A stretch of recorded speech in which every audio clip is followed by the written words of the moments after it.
Hey there, my love bug. I got a story time for today. So grab a snack and come on back and let's get into it.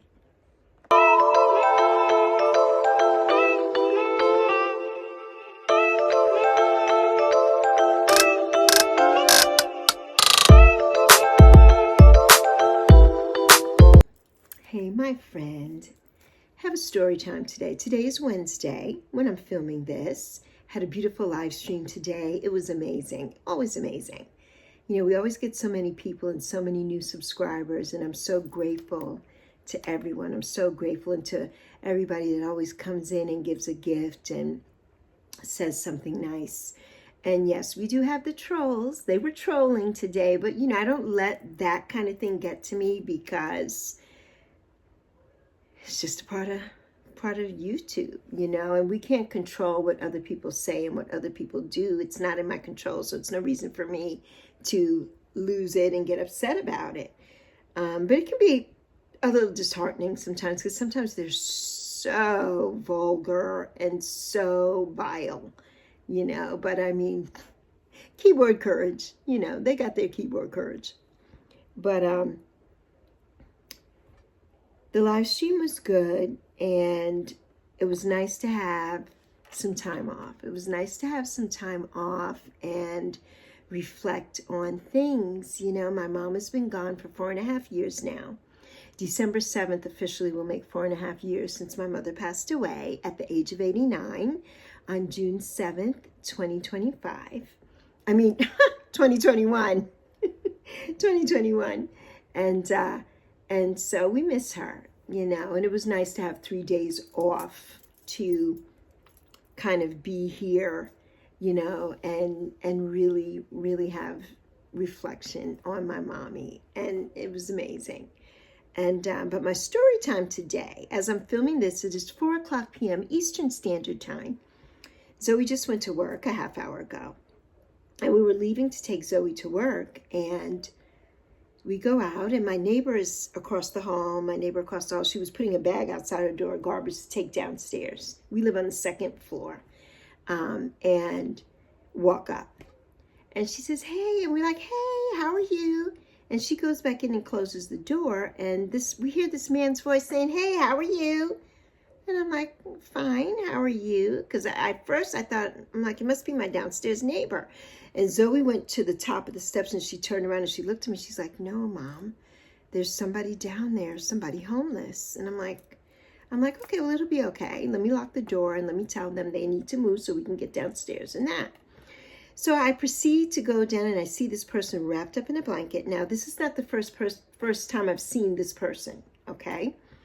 And I'm like, oh, hello. I'm like, my daughter and I are coming down the stairs. Do you mind moving and going down the stairs so we can get down?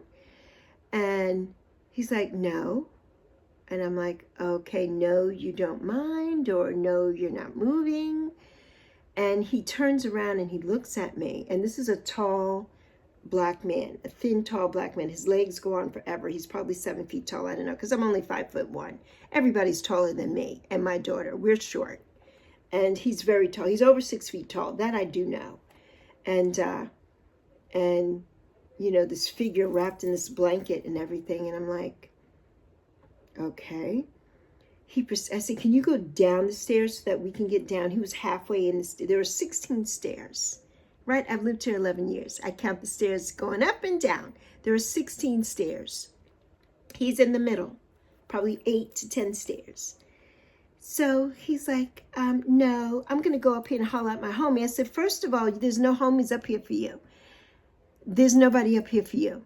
You're not here to see me. My neighbor is definitely not your homie, and neither are the other people up there. So who are you going up there to see? I says.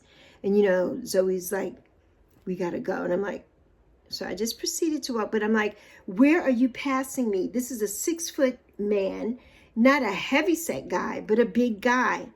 And you're wrapped up in this blanket, and he's practically almost pushing me. Now, the people who know me here, most of you know, I walk with a cane. I walk assisted. Sometimes I have to use a walker when I'm in the house. I can't use a walker going up and down the stairs, obviously. But I have degenerative bone disease in my back. I walk with a cane. I have osteoarthritis really bad, especially my knees. At some point, I'm going to need a double knee replacement, and I probably will need a hip replacement as well.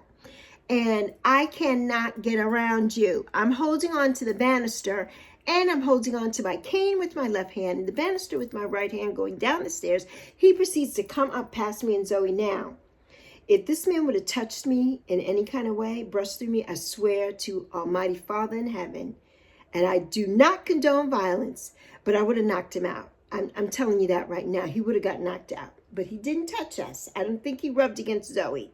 But he didn't touch us. So we proceed to go to, so as I'm walking down the stairs, I'm saying to him, I'm like, I hope that when I come back, you will not be here and you will not be on these stairs, because I need to get back up these stairs when I come back, and I need you to not be here. He's like, oh no, something, whatever he says. And I just kept walking, right? We get in the car. Zoe says, Mommy, what are you going to do? You have to come back by yourself. I said, don't worry about it. It's going to be okay. So we get in the car, and I call the office. As we're driving, I'm dialing as we're pulling out of the parking spot. And some man answers, who I've never heard before in the office, because it's usually always women in there. We do have male maintenance people.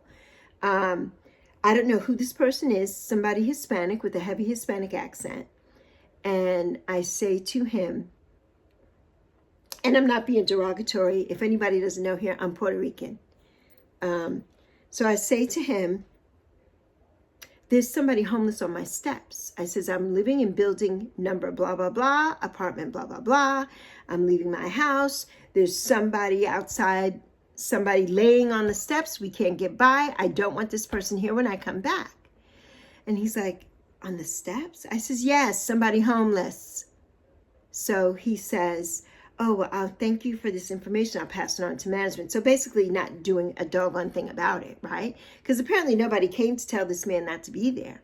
So when I come back and I pull my car in, he's laying on the steps, wrapped up in a blanket, okay? Which is the most uncomfortable thing ever anyway, right?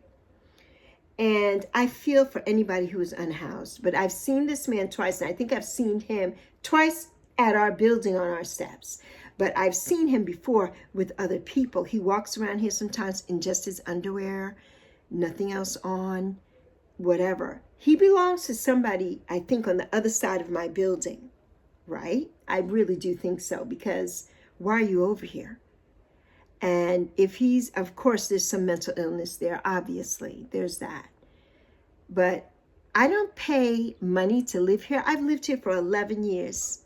I know everybody up and through here, and especially all my neighbors, right? I may not know everybody by name, but there are 1, 2, 3 people here that I know by name.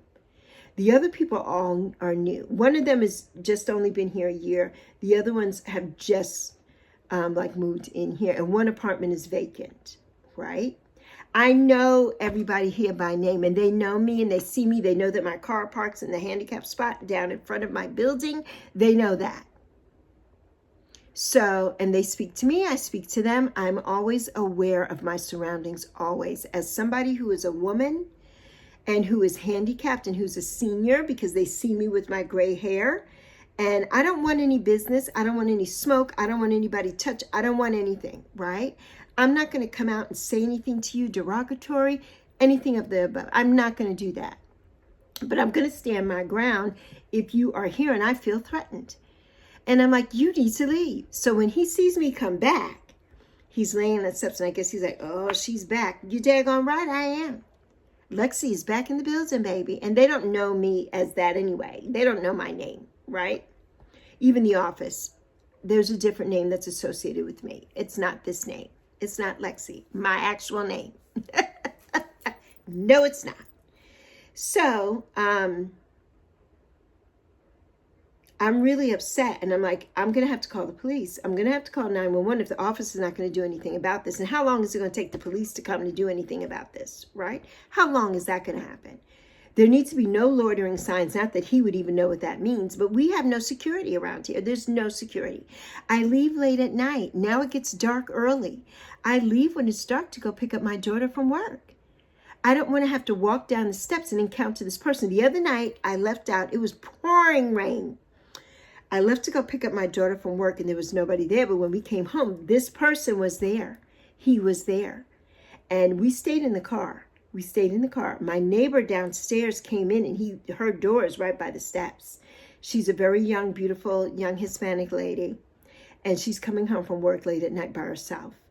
And he is down there sitting on the steps. I don't know if he ever said anything to her because she didn't. I was looking in my rearview mirror because if he did, I was going to approach. He didn't. She went in her door, but she's trying to get a key in her door and he's sitting right there. He could have pushed her in or anything. Now she lives with there are a bunch of men in her apartment, her brothers and so on. So I know somebody was there. I wasn't too worried about that. But like, what? What do you mean? So now today we come out in this, and yeah, he spoke to me, but we weren't even speaking to him in the first place. We were speaking to my neighbor and he answered. But when you see somebody coming down and somebody handicapped and the steps are only maybe 2 feet wide or however wide they are across, right? It's not enough room for 2 people to go up and down the steps at the same time. When I'm coming down the steps, if somebody's coming, they have to wait at the bottom of the steps for me to get down. If I'm coming in and somebody up here is going down, I have to wait at the bottom of the steps for them to come down unless they say, oh, you come up, we'll wait for you. There's no room for that. And this huge figure just pushed through me and Zoe, and says, oh, we're going up here to holler at a friend. Well, you're not, because there's no friend up here for you, sir. Not. And out of everybody up here, my neighbor across the hall, she is black. She's Dominican Republic. She's from the Dominican, right? Nobody else up here is black. So who are you going to see? Okay? And I don't mean that in a racist way, but he is a tall black man. He's not coming to see my neighbors next door who are white or my other neighbors across the hall who are Hispanic. He's not going to see them. Absolutely not. So why are you here? And this is the kind of thing that makes me so upset here where I live. This apartment complex used to be very nice. It's not anymore. And it's borderlining on low-income housing. There's nothing wrong with low-income housing. But I don't live in low-income housing. And I don't pay the rent for a low-income apartment. If I did, that's one thing. But I don't. And I don't expect to come in my house, have to be worried about leaving my front door or coming in after I leave and worry about some harrowing figure laying on the steps to my apartment. I don't want to worry about that. And if it proceeds, I will have to call the police because the office apparently doesn't care and is not doing anything about it, right? Because there's no security. I never notice any security here. Once in a while, we have police that come in through here and they drive through, but they drive through. They don't stop and go to the buildings, or they don't come and look or do anything. And they send so many notices here about leaving your garbage out front or leaving anything on your porch or doing this or doing that. We're going to fine you. We're going to do this. We're going to do that. But you don't apparently take care of the homeless, the unhoused people here. And we have never had that here. I've lived in the same apartment for 11 years. I moved into this apartment in 2014, September of 2014. I have been in this apartment since 11 years. I've only had one instance where I was coming in my door and there was a man standing at my door. I was coming up the steps and some man was standing there and I'm like, who are you? A Hispanic gentleman. And I said, where do you live? Because I said, you live up here?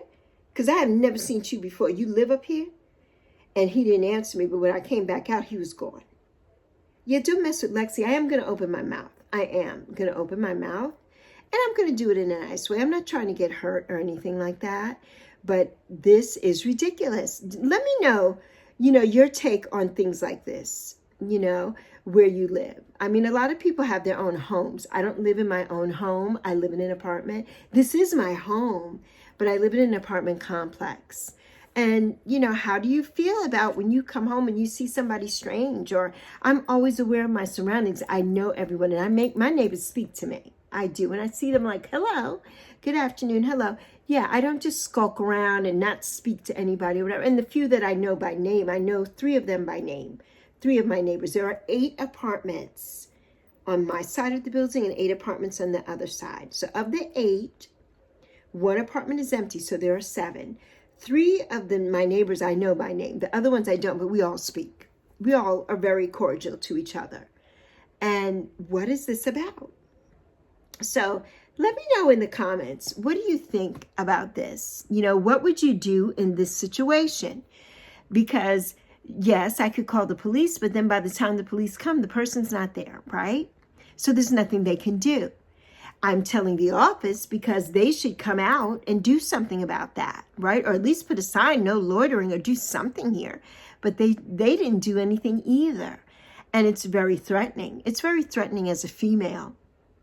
It's very threatening. You know, there's not a man here who can leave the house with me or can say something to this guy, like say, yo, bruh, or dude, you don't need to be here. You don't live here. It's very alarming and you need to get out of here. I don't have anybody who could do that for me. So I have to do it for myself. I have to look out for myself. I'm not going to let anybody come and hurt me or my daughter. I am not. So it's making me so emotional right now. So let me know in the comments, how would you have handled that situation?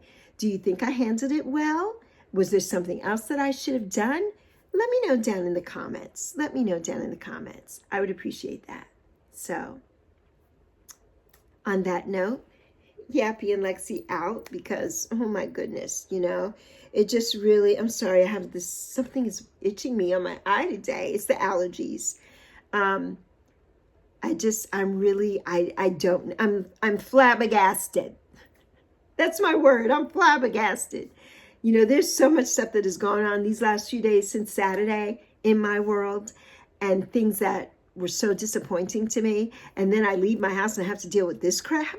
I've been in my little bubble for 3 days. I have not left my house in 3 days. I've been in a little bubble here for 3 days.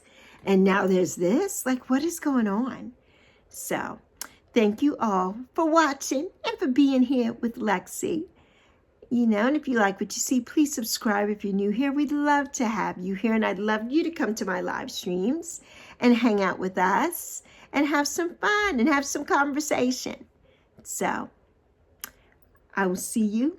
Deuces. Remember that I'm so grateful to you all. I love you so much. I love you plenty. I see you. I truly do. I truly do. Even though I don't feel seen in this instance, but I see you.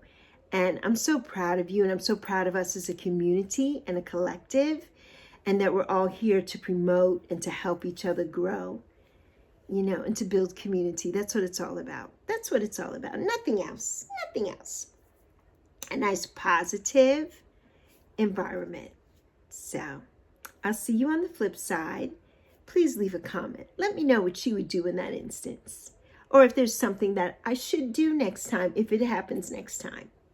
So, love you plenty. Love